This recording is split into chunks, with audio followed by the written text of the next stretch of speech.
So நீங்கள் கொஞ்சம் நியூவாக ட்ரை பண்ணி பார்க்க போகிறோம். இது வந்து ஓஸ்ட்ரி கொடுத்த ஐடியா. இன்றைக்கி இதில் இருக்கிறது வந்து ஃப்ரண்ட் எண்டுக்கான ஃபஸ்ட் வீக்கான டாப்பிக்கு. இந்த ஃபஸ்ட் வந்து வாட் இஸ் வெப் எதுக்கு எனக்கு தெரியும் நினைக்கிறேன். Difference between front and back எண்டும் நீ கிளாஸஸ் சொன்னேன். இல்லை ஏதாவது சந்தேகம் தான் சொல்லுங்கள், இன்னொரு தான் நடத்துகிறேன். இன்றைக்கி நம்ம வந்து 2 டாப்பிக்கை கவர் பண்ண போகிறோம். பேசிக் HTML ஸ்ட்ரக்சரும் காமன் HTML டேக்ஸும் பார்க்க போகிறோம். ஸோ ஃபஸ்ட் வந்து நான் ஒரு நியூ ஃபோல்டர் க்ரியேட் பண்ணிக்கிறேன். HTML இப்போ வந்து விட்டுருங்க.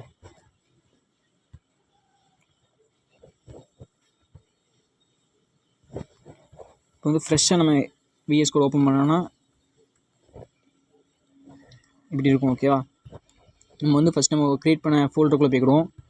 ஓப்பன் ஃபோல்டர், டெஸ்க்டாப்பில் HTMLங்கிற ஃபோல்டர்.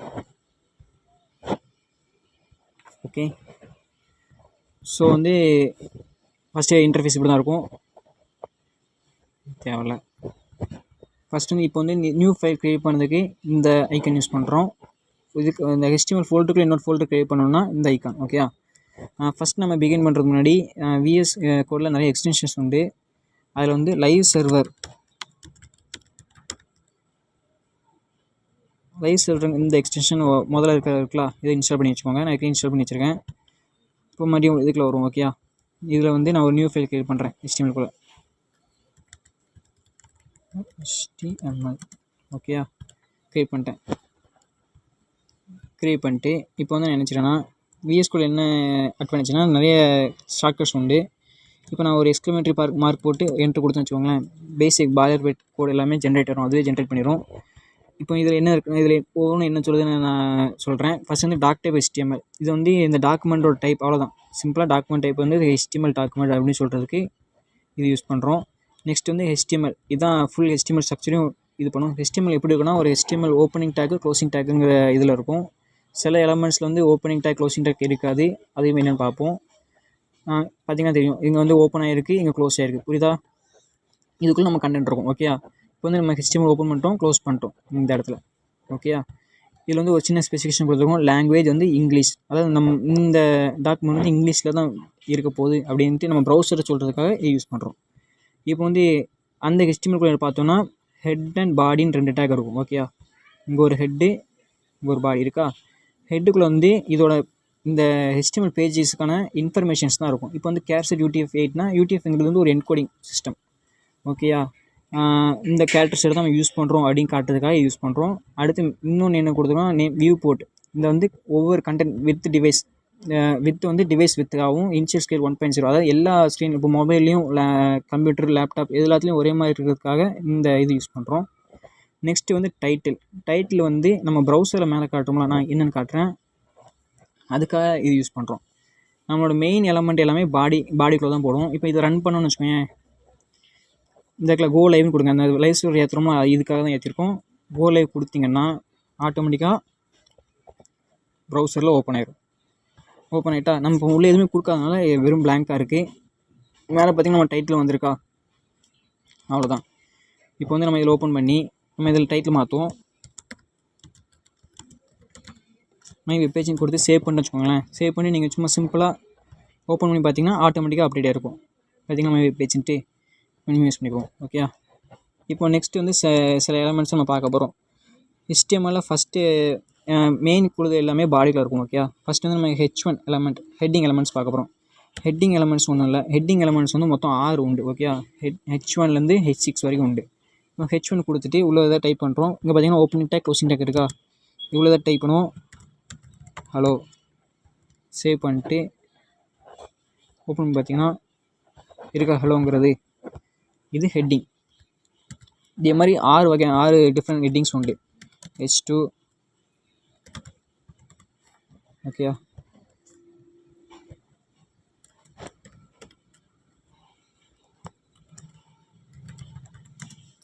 இப்போ பார்த்தீங்கன்னா நான் வந்து இதில் ஒரு ஷார்ட்கட் யூஸ் பண்ணேன். H3 கொடுத்துட்டு கர்லி பிரேஸஸ் ஓப்பன் பண்ணணும். ஓகே, ஓப்பன் பண்ணிட்டு ஹலோன்னு கொடுத்தோம்னா ஆட்டோமேட்டிக்காக உள்ளே வந்துடும். இது வந்து எல்லா டேக் எலமெண்ட்ஸும் யூஸ் பண்ணலாம்.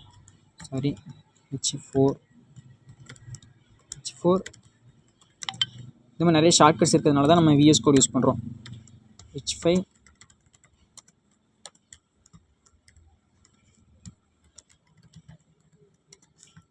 ஓகேயா, கொடுத்து நம்ம ஓப்பன் பண்ணி பார்த்தோன்னா டிஃப்ரெண்ட் அவுட்புட்ஸ் தெரியுதா? ஹலோ, ஒவ்வொரு ஹெட்டிங்கும் ஒவ்வொரு சைஸில் ஒவ்வொரு ஃபான் வெயிட்டில் இருக்கா? இதுதான் மெயின் டிஃப்ரென்ஸ் ஒவ்வொன்றுக்கும். இப்போ நம்ம H7 கொடுத்தா என்ன ஆகும்னு பார்ப்போமா?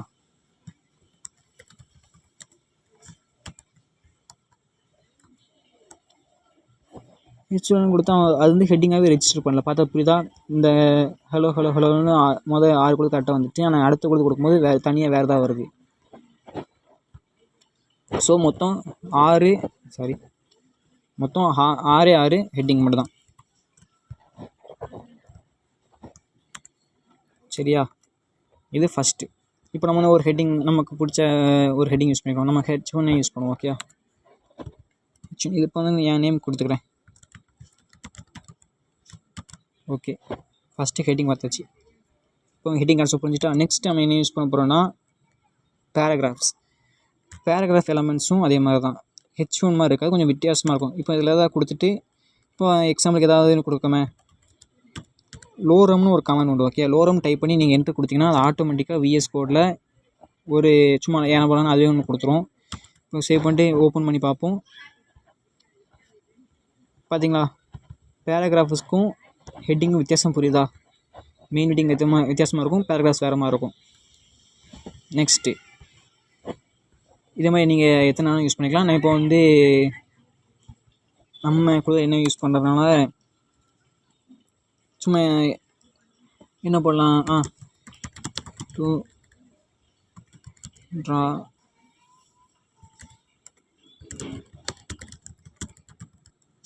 ஓகே, இப்படி கொடுத்துருவோம். சும்மா சிம்பிளாக ஒரு பேராகிராஃப் கொடுத்துருக்கேன்.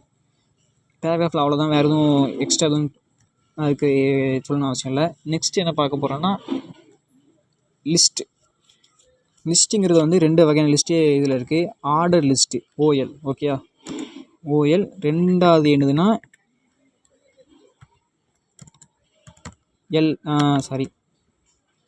OUL, unorder list.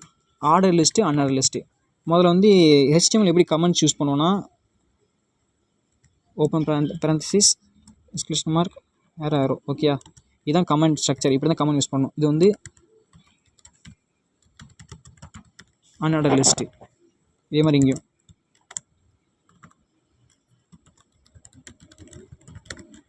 Order list. இது வந்து கமெண்ட்ஸ். நம்ம கமெண்ட்ஸ் ப்ரோக்ராம் லாங்குவேஜ் பார்ப்போம், அதே மாதிரி HTML கமெண்ட்ஸ் உண்டு.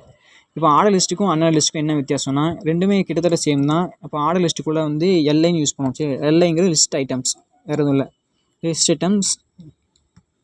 இப்போ வந்து அதே மாதிரி நம்ம H1 யூஸ் பண்ணோம்ல, அதே மாதிரி ஒரு சின்ன சிம்பிள் ட்ரிக் யூஸ் பண்ணுறேன். item 1 அப்படின்னு கொடுத்துருக்கேன். ஓகே, என்ட்ரு கொடுத்தோன்னா லிஸ்ட் ஐட்டம் item 1ங்கிற ஃபில் ஆகிட்டு. இதே மாதிரி இன்னொன்று க்ரியேட் பண்ணுறேன், LI item 2 க்ரியேட் பண்ணுறேன், க்ரியேட் ஆகிட்டு. LI item 3 க்ரியேட் பண்ணுறேன், க்ரியேட் ஆகிட்டு. ஓகே, இப்போ சேவ் பண்ணி இதை ரன் பண்ணிப்போம். ஆர்டர் லிஸ்ட்டில் 3 லிஸ்ட் ஐட்டம் கொடுத்தா எப்படி ஓப்பன் ஆகுதுன்னு பார்ப்போம். ஒரு நிமிஷம். இப்போ பார்த்திங்கன்னா தெரியும், லிஸ்ட் ஐட்டம்ஸ் இந்த ஒவ்வொரு எலமெண்ட்ஸ்க்கும் ஒவ்வொரு ஸ்டைல்ஸ் உண்டு. சரியா? லிஸ்ட் ஐட்டம்ஸ் எப்போதுமே கொஞ்சம் தள்ளி தான் எப்போதுமே பிரிண்ட் ஆகும், ஒரு இன்டெண்டன்ஸ் ஸ்பேஸோட. பார்த்திங்கன்னா ஆர்டர் லிஸ்ட்டில் பார்த்திங்கன்னா நம்பர்ஸ் ஆரம்பிச்சிருக்கு. ஓகேயா? இதை நோட் பண்ணி வச்சுக்கோங்க. இப்போ வந்து நம்ம அதே கொடுத்த அன்ஆர்டர் லிஸ்ட் எப்படி வருதுன்னு பார்ப்போம். ஓகேயா? இன்னொரு ஷார்ட்கட் என்ன இருக்குன்னா, இப்போ பாருங்கள், லிஸ்ட் ஐட்டம்ஸ் *3 கொடுத்துட்டு என்ன கொடுக்கலாம், சும்மா ஐட்டம்ஸ் கொடுப்போமே, என்ட்ரு கொடுத்தீங்கன்னா பார்த்தீங்களா 3 தடவை க்ரியேட் ஆகிட்டா. இப்போ நான் என்ன செஞ்சேன்னா, ஒன்றும் இல்லை, sorry, LI list items *times. Okay, நம்ம மல்டிப்ளிகேஷன் பண்ணுற மாதிரி த்ரீ டைம்ஸ் நான் க்ரியேட் பண்ணுறேன். அப்புறம் ஓப்பன் பேரந்தீஸ் கொடுத்து ஐட்டம்ஸ் அப்படின்னு கொடுத்துட்டு என்ட்ரு கொடுத்தேன்னா 3 தடவை ஐட்டம்ஸுங்கிற வேல்யூவோட லிஸ்ட் ஐட்டம்ஸ் பிரிண்ட் ஆகிட்டு.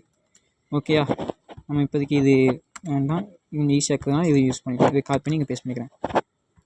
இந்த மாதிரி VS Code நிறைய ஃபங்க்ஷன்ஸ் இருக்குது. இதை அப்பப்போ யூஸ் பண்ணும்போது கற்றுக்கோங்க, கொஞ்சம் ஈஸியாக இருக்கும் உங்களுக்கு டெவலப்மெண்ட்டுக்கு. இப்போது இதுக்கும் என்ன வித்தியாசம் பார்ப்போம். ஆர்டர் லிஸ்ட்டுக்கும் அன்ஆர்டர் லிஸ்ட்டுக்கும் என்ன வித்தியாசம் பார்ப்போம். இப்போ பார்த்திங்கன்னா புரியுதா? ஆர்டர் லிஸ்ட்டு ஒரு ஆர்டர் இருக்குது, அதுக்கு 1 2 3 அப்படின்னு இருக்குது. ஆர்டர் லிஸ்ட்டுக்கு அந்த மாதிரி ஆர்டர் இருக்காது, சும்மா புல்லட் லைன்ஸ் மட்டும் தான் கொடுத்துருக்காங்க, டாட் டாட்டாக இருக்கா, அவ்வளோதான். இதுதான் இது ரெண்டுக்கும் வித்தியாசம்.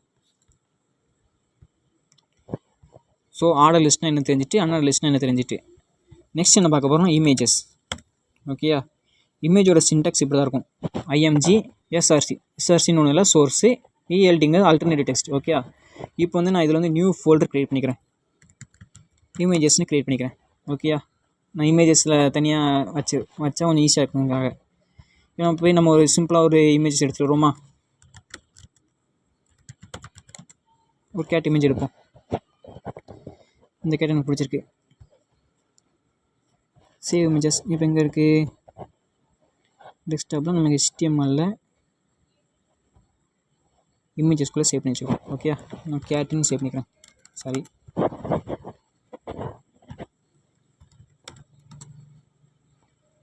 கேட்டுன்னு சேவ் பண்ணிட்டேன். இப்போ வந்து யூஸ் பண்ணிக்கிறேன். இப்போ இதுக்குள்ளே கேட்டுங்கிற இமேஜஸ் இருக்குது நம்மகிட்ட, ஜேபெக். ஓகேயா, இப்போ இண்டெக்ஸ்குள்ளே நம்ம வந்து சோர்ஸ் கொடுக்கோம், ஐஎம்ஜி சோர்ஸ். சரியா, சோர்ஸ் என்ன கொடுக்கணும்னா ஐஎம்ஏ இமேஜஸ்குள்ளே கேட் டாட் ஜேபெக். ஓகேயா, இமேஜஸ்குள்ளே கேட் ஜேபிஜின்னு இருக்குது. சரியா, இப்போ இமேஜஸ் இல்லைன்னா ஓகே இப்படி இப்போ கொடுத்துருவோம். ஓகே, இப்போ ஃபஸ்ட்டு இதோட அவுட்புட் என்னதான் பார்ப்போம். பார்த்தீங்களா, நமக்கு ஒரு கேட் இமேஜ் வந்துட்டா, அது ஒரு ஒரிஜினல் சைஸில் வரும் எப்போதுமே டிஃபால்ட்டாக. இப்போ இதில் ஏதாவது எரர் இருக்குது, இப்போ இந்த இமேஜே இல்லை. ஓகே, நான் வந்து இதோட நேமை மாற்றிட்டேன்,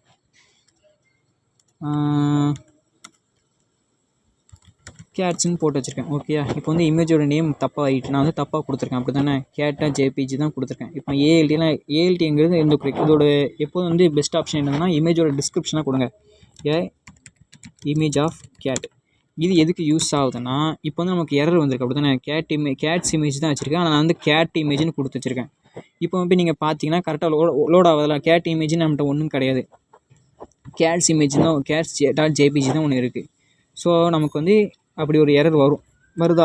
இப்போ வந்து எரர் இல்லைன்னு சொல்லிட்டு இந்த இமேஜ் கண்டுபிடிக்க முடியாத போது அந்த ஆல்டர்னேட் டெக்ஸ்ட் ஓப்பன் பிரிண்ட் ஆகும், இமேஜ் ஆஃப் அ கேட். ஓகேயா, நான் மறுபடியும் சரி பண்ணிக்கிறேன்.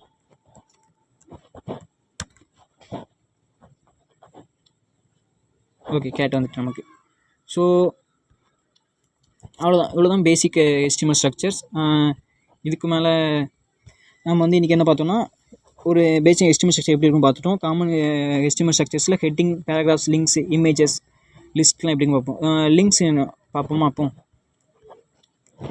லிங்க்ஸுங்கிறது ஒன்றும் இல்லை, இப்போ வந்து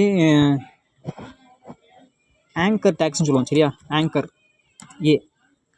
இப்போ வந்து ரெஃபரன்ஸ் கொடுக்கணும், நம்ம வந்து எங்கே போகுது இந்த லிங்க், இதை தொடர்ந்து எங்கே போகுது. அதாவது இப்போ ஒரு நம்ம வெப்சைட்டில் பார்த்துருப்போம், இப்போது இதை தொட்டால் எங்கே போகுது, இதை தொட்டால் எங்கே போகுதுன்னு போட்டிருக்கோமோ அதே மாதிரி தான் நம்ம வந்து இப்போது என்ன செய்யலாம், இந்த கேட் இமேஜஸ், கேட் இமேஜ் நம்ம கண்டுபிடிக்கிறது, இது காப்பி பண்ணிக்கிறோம். ஓகே, யூஆரில் காப்பி பண்ணிட்டேன், யூஆரில் காப்பி பண்ணிட்டு இதுதான் இந்த இடத்துல நான் பேஸ்ட் பண்ணுறேன். ஓகே, பேஸ்ட் பண்ணிட்டு